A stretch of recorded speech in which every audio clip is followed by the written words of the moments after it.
Muy bien, hermanos, sean todos bienvenidos. Qué bendición estar juntos y darnos la bienvenida internacional que un grupo como este encierra. Queremos ir a lo nuestro con la palabra de Dios, y si pueden conmigo acompañarme con esta oración que nos lleva a tomar el mensaje, y decimos juntos: Señor, en este momento dispongo mi corazón y mi voluntad para ser oidor y cumplidor de tu palabra en obediencia. Guíame con tu Espíritu Santo para ser transformado a la imagen de tu Hijo. Y decimos: amén.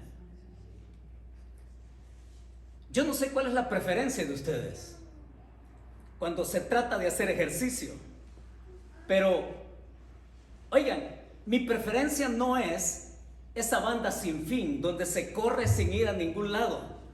Eso es aburrido. Hacer ejercicio en una banda sin fin, estar en movimiento pero no ir a ningún lado, eso es aburrido. A veces yo sí salgo a correr a la calle, y cuando salgo a correr a la calle, a veces me ha sucedido que hasta donde me encuentro y que se me acaban las fuerzas para regresar a la casa, me ha tocado llamar a alguien en la casa para que me vaya a recoger. Y si no hay nadie que me recoja en casa, por lo menos ahora disponemos del Uber, ¿no? En que a usted puede llamar, lo ubican, lo recogen y lo llevan a casa, no hay problema. Pero lo que sí es mi preferencia, ¿saben qué es? Es ir a correr a la montaña. Me gusta ir a correr a la montaña. Y cuando corro en la montaña me quiero sentir así, como un animal libre, ¿sí? Me gusta correr y saltar en las quebradas que me encuentro al paso.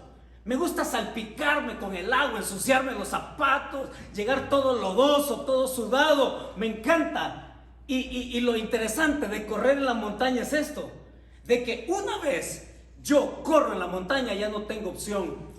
Ya no tengo opción de llamar a alguien, venir a recogerme a la montaña. Quizás un helicóptero, ¿no? Que me cuelguen. Pero cuando salgo y voy a correr a la montaña, no tengo opción. Tengo que regresar, sea como sea. Y me sucedió en una ocasión que, corriendo por la montaña, a un ritmo que me encanta a mí correr, llegó un momento, hermanos, en que las fuerzas ya no me dieron. Ya no me dieron las fuerzas, y justo fue en el momento en que todavía me faltaba la parte más inclinada de la montaña. Pero ya las piernas me dolían, el vaso me dolía, el sudor, oiga, yo destilaba sudor por la orilla de mi gorra, goteaba sudor. Y la toalla que llevaba amarrada siempre a mi mano, la usaba para secarme, pero mi respiración estaba agitada, mi corazón, las palpitaciones de mi corazón estaban aceleradas. Y yo llegué al momento de detenerme porque no podía más. Y saben, jadeante, tuve que poner mis manos así entre las piernas, en mis rodillas, mientras recuperaba el aliento, y de repente oigo un ruido. ¿Y qué creen ustedes que era? Un ruido que empieza y de repente me rodeó toda una cantidad de avispas.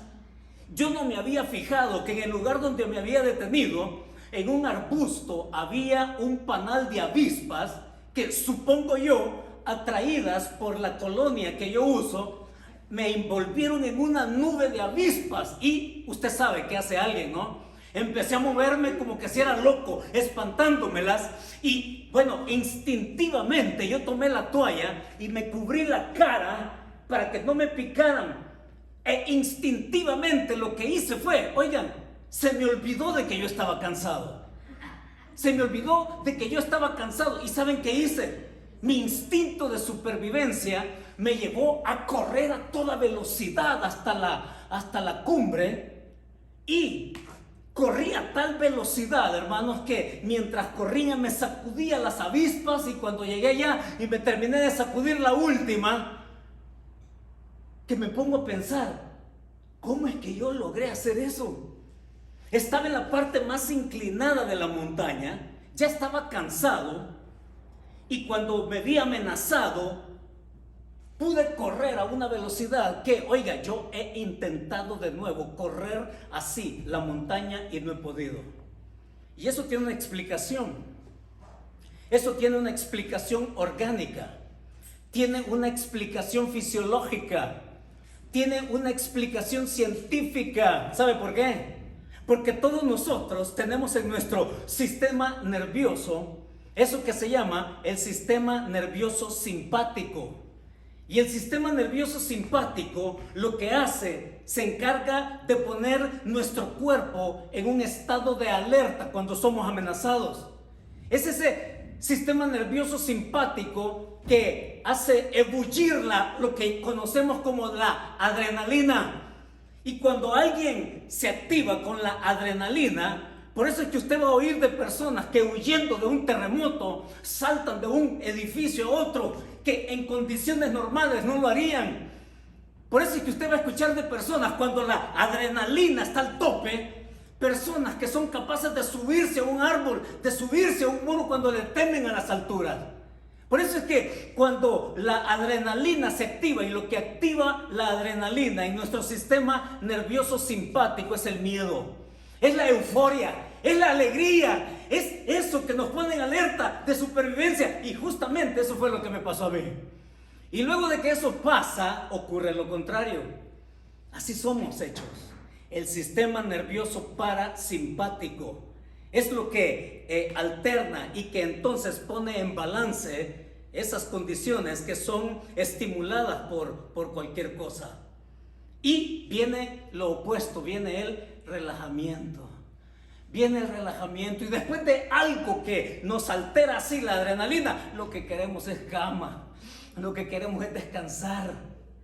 Así que hay una explicación científica, fisiológica, médica, si quiere, a eso. Y mis hermanos, es interesante, pero la vida espiritual es exactamente igual, solo que, digo, la vida espiritual. ¿Por qué?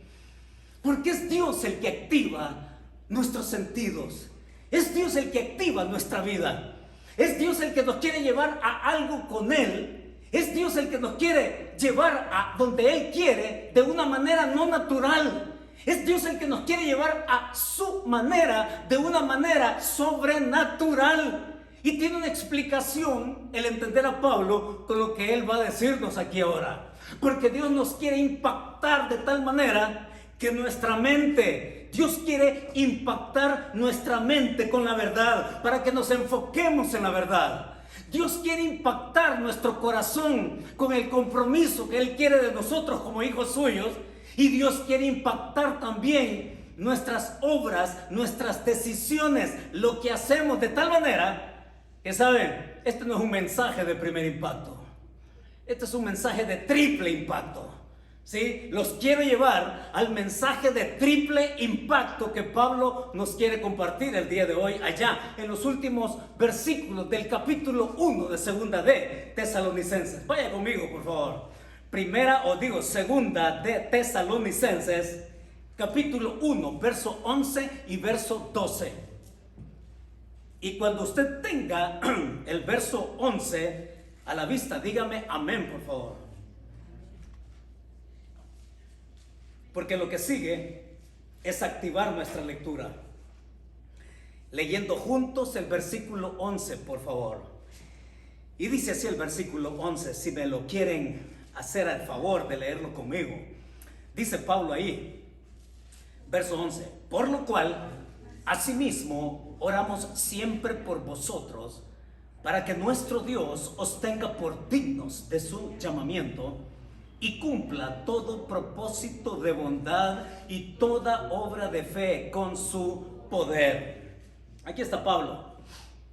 Recordemos que el contexto de por qué Pablo está escribiendo esto es porque estos tesalonicenses están pasando por sufrimiento. ¿Lo recuerdan? Dijimos que el sufrimiento es la herramienta que Dios quiere usar. El sufrimiento es el fertilizante que Dios quiere usar para nuestra vida. Aun cuando no nos guste, en el gran propósito de Dios, el sufrimiento tiene ese ingrediente especial de la gracia de Dios, que es el fertilizante de nuestra vida para formar nuestro carácter. Y aquí Pablo, recordemos, el contexto es de sufrimiento. Y en el versículo 11, el primer principio con que Pablo nos quiere impactar acá, hermanos, es en el triple impacto que Pablo quiere hacer en nuestras vidas. Hoy en este pasaje, el primer principio es déjate impactar en tu presente por el propósito que Dios tiene de santificarte. Ese es el gran propósito de Dios, con el sufrimiento, con su gracia. Y lo interesante, note que en el verso 11 al principio dice, por lo cual a sí mismo. ¿Qué es esto de por lo cual?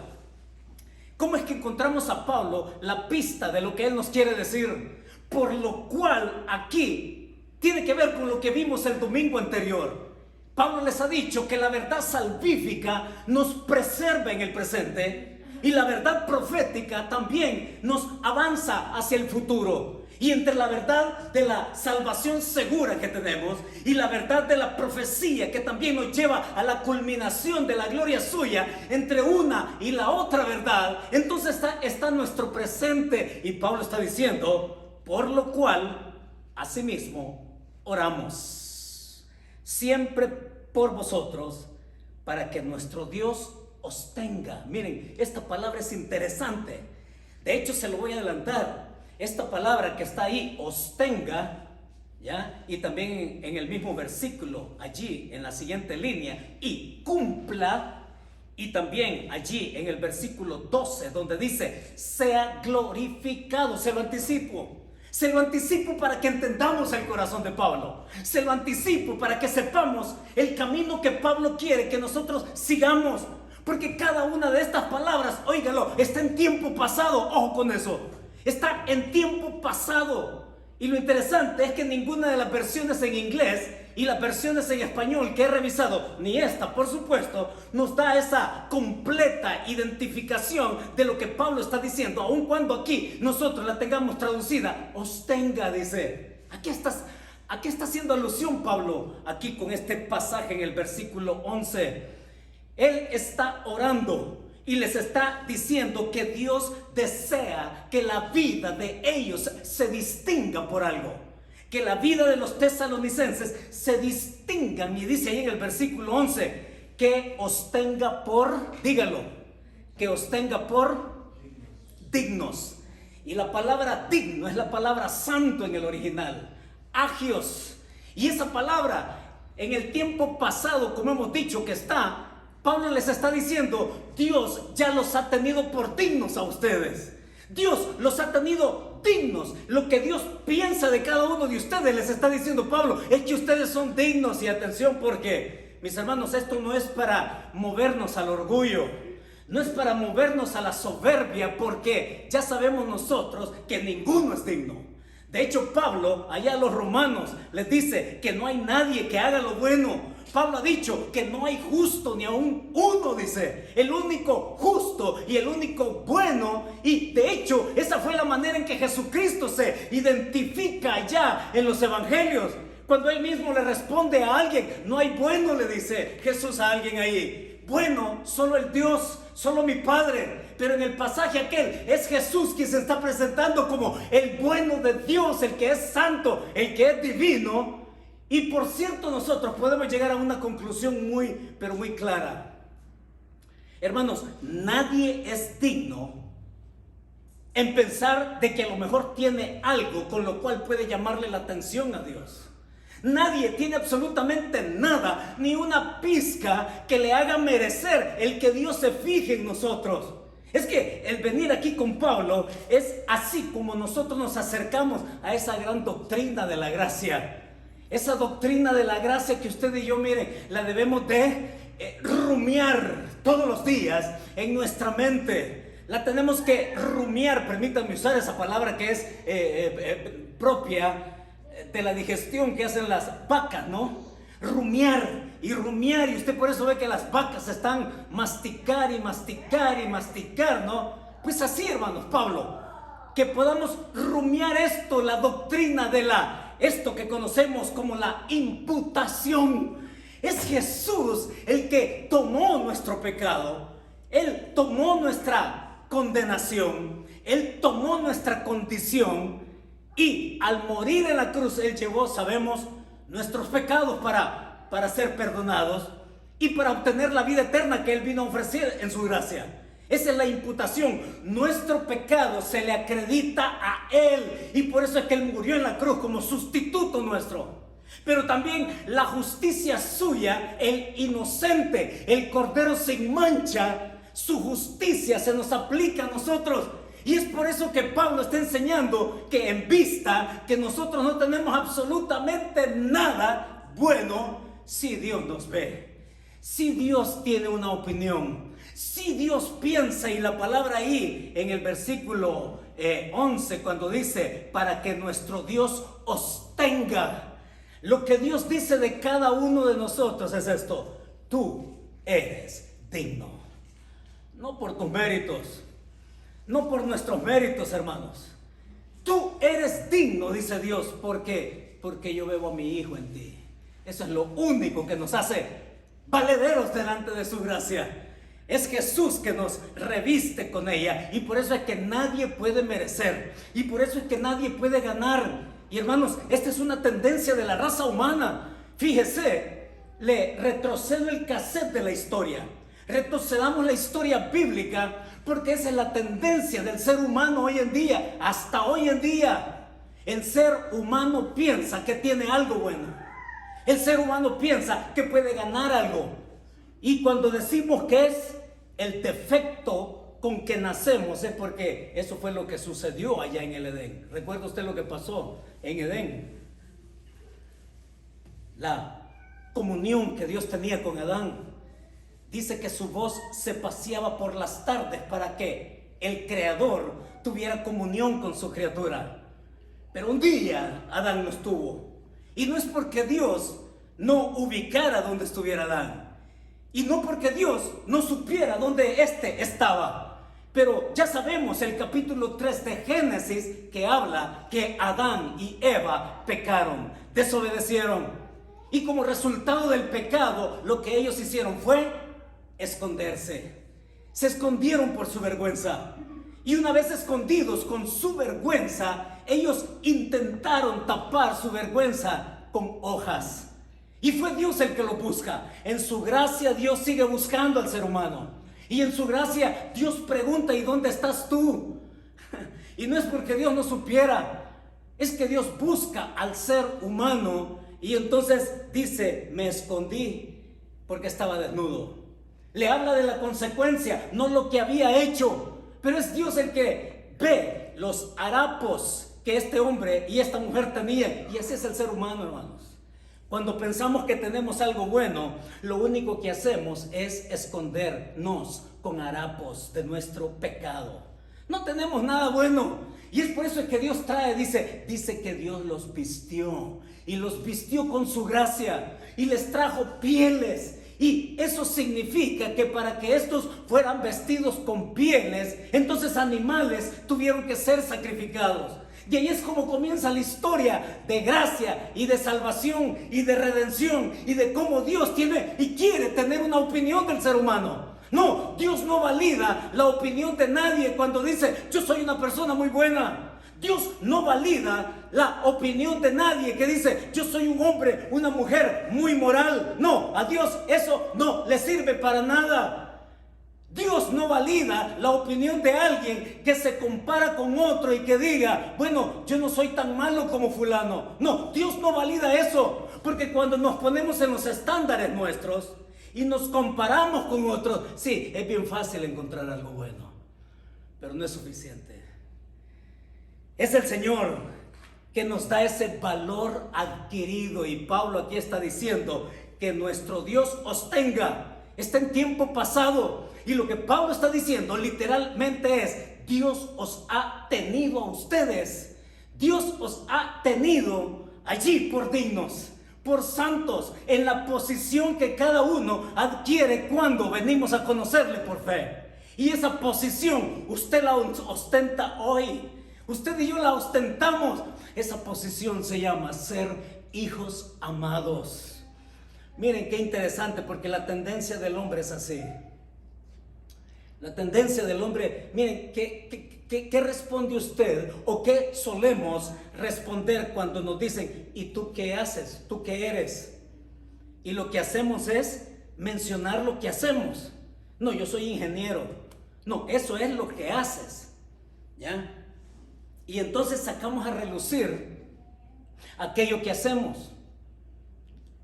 Y cuando Dios, incluso con su propio Hijo, Jesús, Dios nunca dijo de su Hijo, este es el Mesías. Jesús nunca fue reconocido como el Salvador, dicho así por Dios. Cuando Dios se refiere como Padre a su Hijo, dice, este es mi Hijo amado. Mis hermanos, más allá de cualquier cosa que podamos decir que nos pone en evidencia como algo sobresaliente o bueno ante los demás, mire, eso no le sirve a nadie delante de Dios. Lo que le sirve y lo que le hace gozarse a Dios con cada uno de nosotros es que nos llama, tú eres hijo amado. Diga, venga eso por favor. Somos hijos amados. Y en este pasaje les está diciendo Pablo, Dios os ha tenido por dignos en el pasado cuando le entregamos nuestra vida a Él, que eso no cambia. No cambia, porque a partir de ese momento de la entrega de nuestra vida a Él en fe, ese propósito de Dios continúa. Sí, por eso es que allí vamos a encontrar cómo es que Pablo conduce esto de tal manera que él también dice ahí en el versículo 11, mira el propósito, para que nuestro Dios os tenga, ha dicho, ¿no?, por dignos de su llamamiento y cumpla todo propósito. ¿Saben? Este verbo acá pesa a favor suyo. Esta palabra que Pablo está escribiendo aquí, mire, tiene un peso a favor nuestro. Está diciendo Pablo que el propósito de Dios, el propósito que Dios ya cumplió. ¿A qué propósito se refiere Pablo acá? Para que el propósito de Dios cumpla. ¿En quién? ¿En mí? Sí. Pero primero, ¿en quién más? Primero, ¿en quién más? Antes que a nosotros, Dios ha cumplido en tiempo pasado su gran propósito con su Hijo, que es de quien se está refiriendo el apóstol Pablo.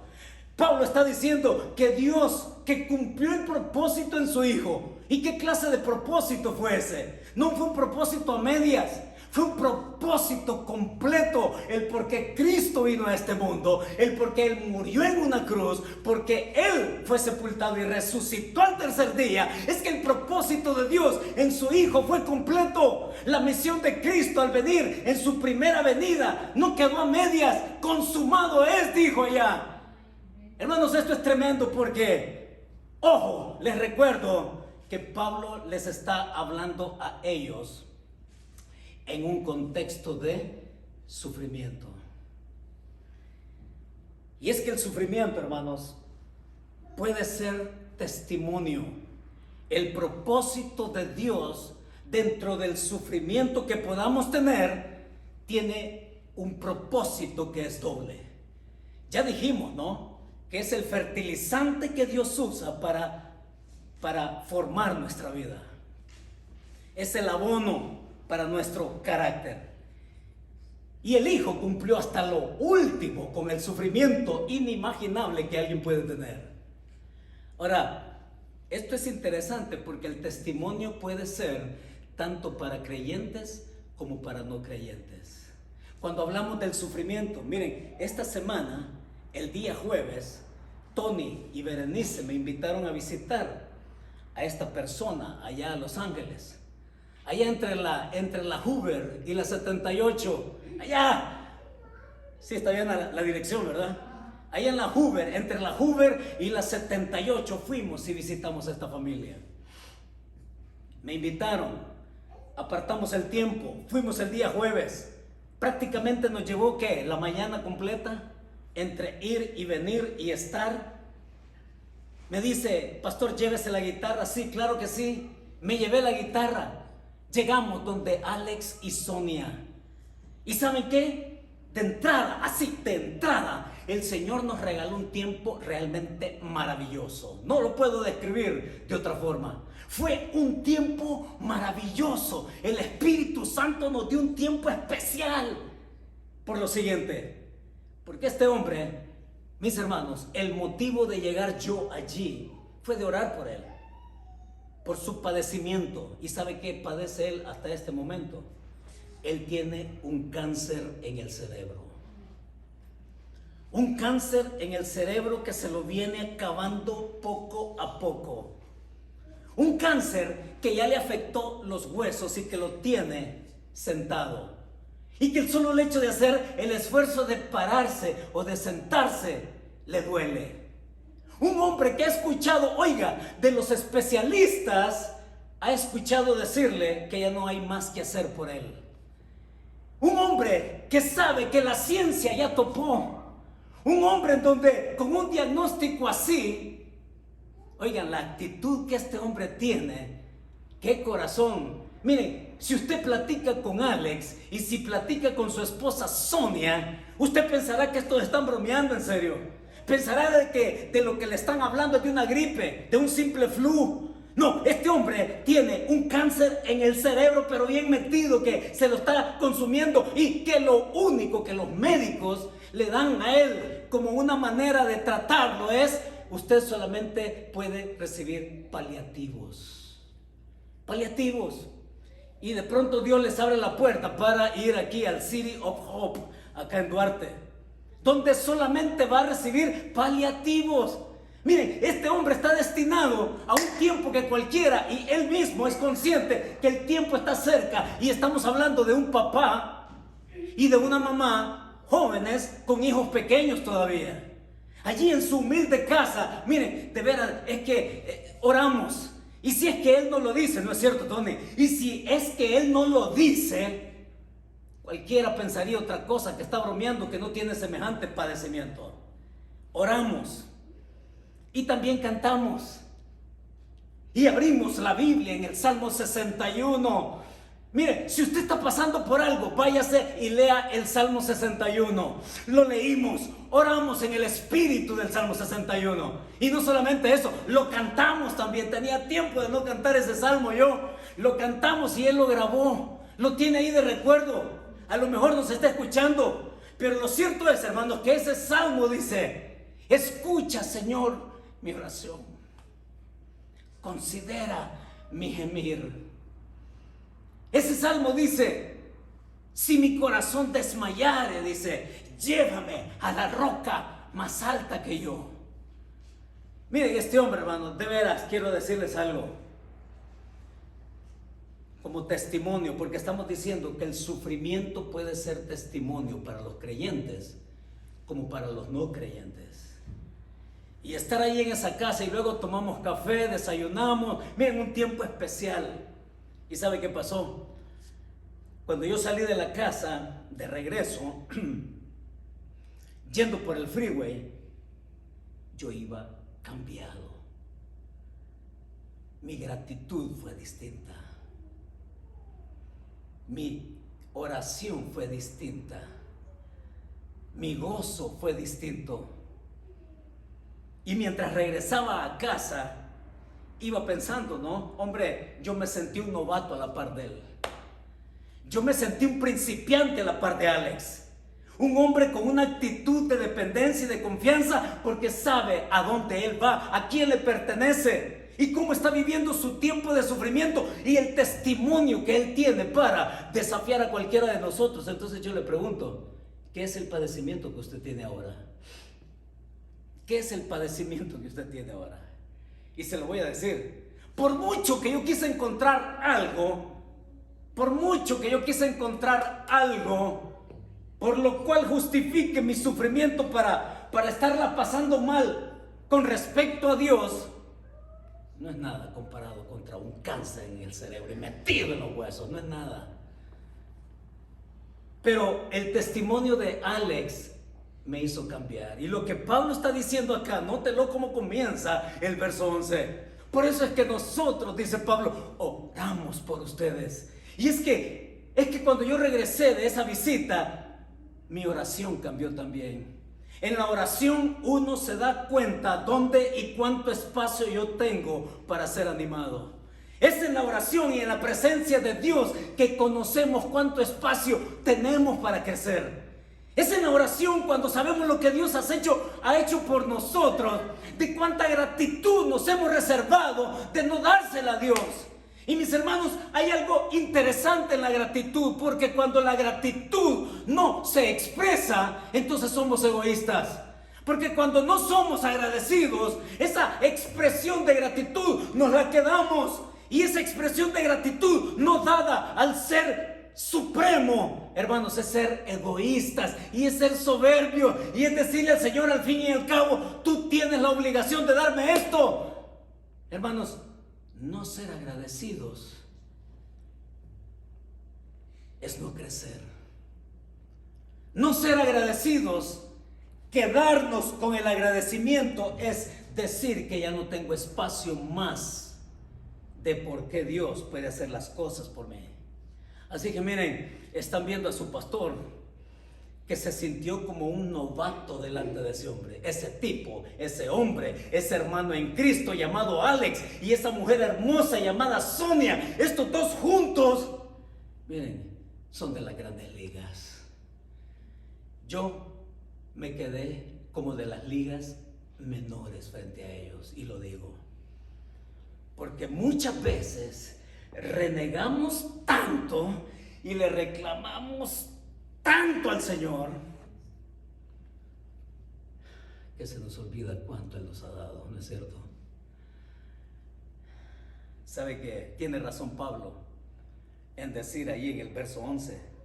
Por lo cual así mismo oramos siempre por vosotros, mis hermanos, que no nos falte la gratitud. Cuando somos agradecidos, podemos nosotros mismos persuadirnos de cuánto espacio todavía tenemos de Dios en sus reservas para dar, en sus reservas para hacer. Y Pablo nos lleva a ese punto porque él lo dice, él ahí en el versículo 11, Dios ya los ha tenido a ustedes por dignos, porque le dijeron sí a su gracia. Ustedes son hijos y al hacerlos hijos es porque la obra completa de Jesucristo también continúa en sus vidas para formarlos. Hermanos, el sufrimiento es de Dios. El sufrimiento Dios lo va a usar, aun cuando el sufrimiento venga por circunstancias ajenas a nosotros. El sufrimiento va a venir, aun cuando la gente nos diga que estuvimos en el lugar equivocado y en el tiempo equivocado. Pero en la soberanía de Dios, Él nos quiere llevar a momentos donde Él quiere mostrar esa gracia abundante con lo que sea que estemos padeciendo. Y es Pablo el que nos dice también allí, y cumpla. Mire de qué manera Pablo lo va a mencionar acá. Y cumpla. Y usted se pregunta, ¿qué quiere decir Pablo con que Dios quiere cumplir? El gran propósito, Dios ya lo cumplió en su Hijo, pero también Dios nos quiere llevar al gran cumplimiento que Él tiene en su corazón y que Pablo lo está diciendo acá. Ahora es momento de hacer una parada, porque aquí viene. Usted se pregunta, ¿cómo aplicamos esto? Y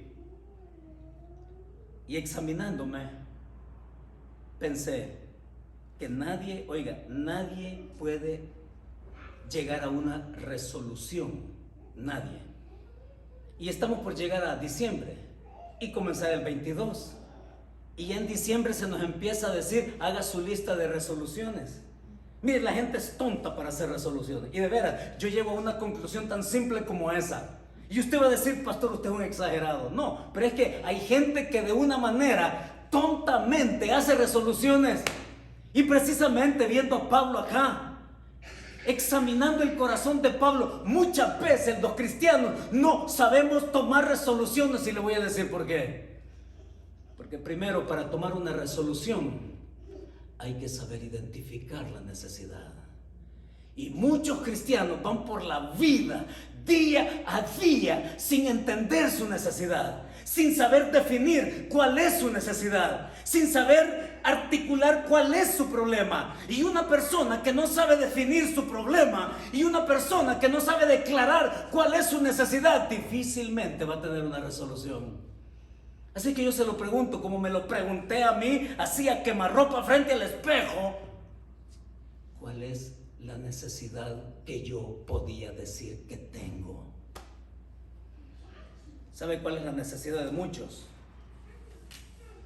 La necesidad de muchos es que no saben con qué están luchando o quieren evitar hablar del problema. No saben con qué están luchando. No quieren decirlo. No reconocen su debilidad, su flaqueza. No lo dicen. Y mientras no lo digan, no hay resolución que valga. Una resolución, al aplicar este pasaje con Pablo, se la quiero invitar a que usted la piense. La aplicación es este: resuélvete en actuar de acuerdo a las expectativas que Dios tiene. Óigalo. Y esto no es tomado al azar, pescado en el aire. No, porque Pablo está diciendo: tú sabes muy bien lo que Dios piensa de ti. En el pasaje Pablo está diciendo: tú sabes muy bien lo que Dios piensa de ti, te ha tomado por digno, eres su hijo. Tú sabes muy bien eso. Y Pablo dice: resuélvete a tomar una resolución de acuerdo a las expectativas que Dios tiene de nosotros. Entonces, hermanos, pensemos cuál es nuestra necesidad. Pensemos qué es lo que estamos luchando en nuestra propia fuerza, con nuestros propios recursos y no en los de Dios. Y Pablo, al decirle eso en el versículo 11 a los tesalonicenses, entonces pasa algo más crucial en el versículo 12. Ahora, preste atención a lo que está diciendo Pablo en el versículo 12. Mire lo que allí él les menciona. Verso 12: para que en el nombre de nuestro Señor Jesucristo sea glorificado en vosotros y vosotros en Él, por la gracia de nuestro Dios y del Señor Jesucristo. ¿Cuál es el principio, hermano? Miren, esto no es así subjetivo. Esto no es así que puede valer para uno y puede valer para otro, y que depende si tú sientes que es así para ti, no necesariamente es para mí. No, estamos hablando que el poder de Dios es el poder de Dios. ¿Ya? Y el poder de Dios aquí se contrasta con los recursos que nosotros tenemos. Contrasta el poder de Dios contra los recursos que nosotros decimos tener y con los cuales nos podemos sentir confiados. Es que el poder de Dios, otra vez, es el poder de Dios. Yo no sé qué le dice eso a usted, pero en el corazón de Pablo acá, el principio es este. Si hablamos de impactarnos, ¿sí? Pablo también le va a decir en el versículo 12 con este principio: déjate impactar con el poder de Dios para, y aquí viene el propósito, para darle gloria. Para darle gloria. Ahora es interesante porque en el versículo 12 ya dijimos, ¿no? Lo anticipamos. Tanto allá la expresión os tenga por dignos, la expresión allá, y dice y cumpla todo propósito. También aquí en el verso 12, para que en el nombre de nuestro Señor Jesucristo sea glorificado. También es en tiempo pasado.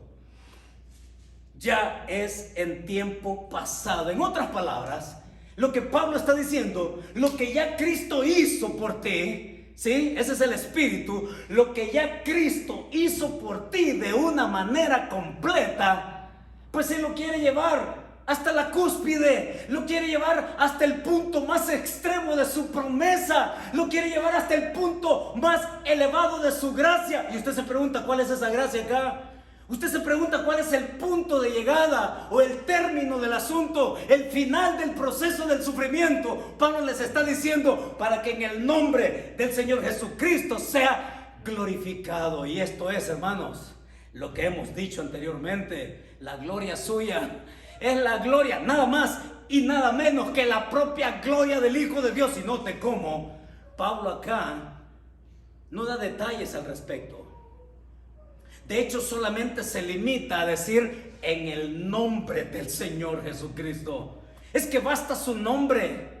Basta su nombre para describir su persona, y basta su nombre para describir su obra, y basta el creer en Él como lo hemos hecho en el pasado para que el Señor Jesucristo sea glorificado en ustedes, dice, al punto que también esto es bello, hermanos, esto es bello. Por favor, métaselo acá y acá, por lo que Pablo está diciendo es la identificación que tenemos en Jesucristo es de tal manera, oiga, dice ahí el verso, sea glorificado en vosotros, y también dice, y vosotros en Él.